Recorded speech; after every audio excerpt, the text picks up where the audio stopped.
Hello दोस्तों, स्वागत है आप सभी का सूर्य पाठशाला पर। मैं हूं अमित, आपके लिए नई वीडियो के साथ आपके सामने पेश हूं। Allahabad high court group D group C stenographer की क्लास आपकी चल रही है। हिंदी की क्लास भी आपको मिल रही है लगातार। रोज़ एक क्लास हिंदी, रोज़ एक क्लास जीएस आपको मिल रही है। फटाफट से आप जुड़ते रहिए, थोड़ा सपोर्ट कीजिए, अच्छा लगेगा मुझे भी और आशा है कि आप अच्छा करेंगे मेरे लिए भी, और मैं आपके लिए और अच्छा करने के लिए प्रयास करता हूँ। देखिए, आज जो है मूल कर्तव्य आपको बताने वाला हूँ। ठीक है, मूल कर्तव्य आपका 51A जो है उसके अंतर्गत दे रखे हैं। ठीक है, बात करते हैं मूल कर्तव्यों की। मूल कर्तव्य जो है एक ही टॉपिक में पूरा खत्म, एक ही वीडियो में खत्म कर दूंगा। ठीक है, तो वन लाइनर जितने भी क्वेश्चन बन सकते हैं उससे मैं इससे बनाने की कोशिश करूंगा। ठीक, देखिए, किस देश के संविधान से प्रभावित होकर भारतीय संविधान में मूल कर्तव्य लिए गए? ठीक है, सम्मिलित किए गए। मतलब पहले जो पूर्व में सोवियत संघ था, यानी कि जो अभी आपका रूस है वो, ठीक है, तो ये सोवियत संघ यूएसएसआर था, तो वहां से इसको लिया गया था, अपने जो हमारे मूल कर्तव्य हैं उनको। ठीक है, भारतीय संविधान के किस भाग में मौलिक कर्तव्य उल्लिखित हैं? भाग 4.1 में। ठीक है, कौन से में? 4A में जो है आपके भारतीय संविधान के मौलिक कर्तव्य हैं। भारतीय संविधान में मूल कर्तव्य किस समिति की अनुशंसा पर शामिल किए गए? तो सरदार स्वर्ण सिंह समिति 1976 में ये गठन किया गया था। ठीक है, इनकी समिति के अनुशंसा पर मूल कर्तव्य जो है संविधान में शामिल किए गए थे। भारतीय संविधान में 11वें मूल कर्तव्य को किस संशोधन द्वारा जोड़ा गया? तो दोस्तों 86वें संविधान संशोधन के द्वारा जोड़ा गया, जो कि 2002 में हुआ था। मूल कर्तव्यों को मूलतः किन दो वर्गों में रखा जाता है? तो एक नैतिक कर्तव्य होते हैं, दूसरे नागरिक कर्तव्य हो जाते हैं आपके। ठीक है, मूल कर्तव्यों के अंतर्गत स्वतंत्रता संग्राम के उच्च आदर्शों का सम्मान कौन सा कर्तव्य माना जाता है? ये नैतिक कर्तव्य है कि स्वतंत्रता संग्राम के उच्च आदर्शों का सम्मान माना जाता है अगर नैतिक कर्तव्यों को आप पूरा करते हैं तो। महिलाओं के सम्मान के लिए कुप्रथाओं का त्याग करना प्रत्येक भारतीय नागरिक का कर्तव्य है। यह किस अनुच्छेद में वर्णित है? तो ये 51A के 5वें अनुच्छेद में वर्णित है। 51A के 5वें अनुच्छेद, हिंदी में कहें तो 51 का के 5वें।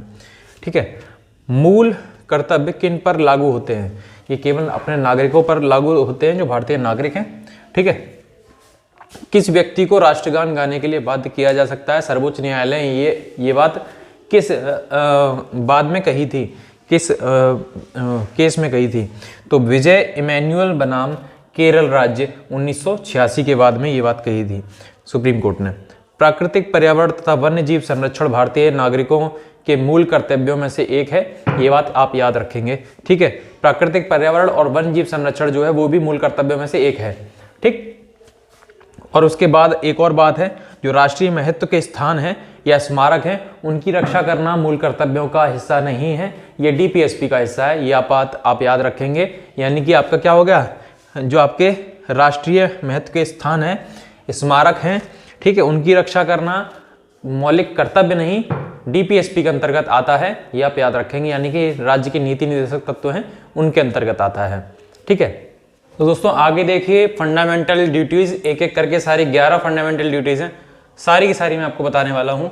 मूल कर्तव्य के मतलब 11 मूल कर्तव्य हैं टोटल, मैं बता रहा हूँ। देखिए, सबसे पहला मूल कर्तव्य क्या है? संविधान का पालन करें, उसके आदर्शों, संस्थाओं, राष्ट्रीय ध्वज और राष्ट्रगान का सम्मान करें, आदर करें।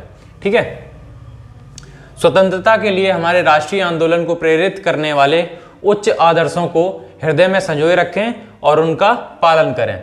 ठीक है, तो ये आपका सेकंड हो गया। उसके बाद भारत की संप्रभुता, एकता, अखंडता की रक्षा करें और उसे अक्षुण्ण रखें, उसे टूटने न दें। ठीक है, देश की रक्षा करें और आह्वान किए जाने पर राष्ट्र की सेवा करें। अगर आपको बुलाया जाता है कि आप देश की सेवा करें, युद्ध में भाग लें, अगर कभी कोई युद्ध हो या कोई और तरह का कोई काम हो या बाढ़ पीड़ित हो या किसी भी तरह से कोई काम हो, उसमें अगर आपको बुलाया जाता है आप काम करें, तो आके वहां पे उनका सहयोग बटाएं, आर्म फोर्सेस का, सरकार का। तो इसमें आपको ये आपका मूल कर्तव्य के अंतर्गत आता है। ठीक है, भारत के सभी लोग भारत के सभी लोगों में समरसता और समान भ्रातृत्व की भावना का निर्माण करें, जो धर्म, भाषा और प्रदेश या वर्ग आधारित सभी भेदभाव से परे हो। ऐसी प्रथाओं का त्याग करें जो स्त्रियों के सम्मान के विरुद्ध हो। ठीक, मतलब ये है कि देश में भाईचारे का निर्माण करें, है ना, सभी चीज़ों को जाति भेद एरिया वाइज किसी भी तरह से भेदभाव ना करें और ऐसी प्रथाओं से दूर रहें जो स्त्रियों का सम्मान के विरुद्ध हो। ठीक है, अपोजिट हो। हमारी सामाजिक संस्कृति की गौरवशाली परंपरा का महत्व समझें और उसका परिरक्षण करें। 7वां है प्राकृतिक पर्यावरण, जिसके अंतर्गत वन, झील, नदी, वन्यजीव सम्मिलित हैं। इनकी रक्षा करें और उनका संवर्धन करें तथा प्राणी मात्र के प्रति दया भाव रखें। ठीक है, तो ये सब चीजों की रक्षा हमें करनी है, ये हमारा एक कर्तव्य है। 8वां, वैज्ञानिक दृष्टिकोण, मानववाद, ज्ञानार्जन तथा सुधार की भावना का विकास करें। हमेशा कुछ नया सीखने का विकास करते रहें, यह भी हमारा एक कर्तव्य है। सार्वजनिक संपत्ति को सुरक्षित रखें और हिंसा से दूर रहें। ठीक, ये भी हमारा 9वां जो है मूल कर्तव्य है। 10वां मूल कर्तव्य क्या है? व्यक्तिगत तथा सामूहिक गतिविधियों के सभी क्षेत्रों में उत्कर्ष की ओर बढ़ने का सतत प्रयास करते रहें, जिससे कि राष्ट्र निरंतर बढ़ते हुए प्रयत्न और उपलब्धि की नई ऊंचाइयों को प्राप्त करता रहे। ठीक है, इस बात को आप याद रखेंगे। 6 से 14 वर्ष की आयु के बच्चों के लिए माता पिता या उनके संरक्षक उन्हें शिक्षा का अवसर प्रदान करें, यह भी उनका मूल कर्तव्य है, उन बच्चों के माता पिता का। ठीक है, आप भी अगर किसी बच्चे के माता पिता हैं तो उसे पढ़ाई से वंचित ना रखें, एजुकेशन उसे जरूर दिलवाएं। ठीक है, चलिए आज की वीडियो में इतना ही। फंडामेंटल ड्यूटीज जो है यहाँ पे खत्म होती हैं, मौलिक कर्तव्य खत्म होते हैं। अब आपको कल राष्ट्रपति करवाएंगे। ठीक है, राष्ट्रपति टॉपिक नेक्स्ट वीडियो में मिलेगा आपको। तब तक के लिए नमस्कार, जय हिंद, वंदे मातरम, राम राम।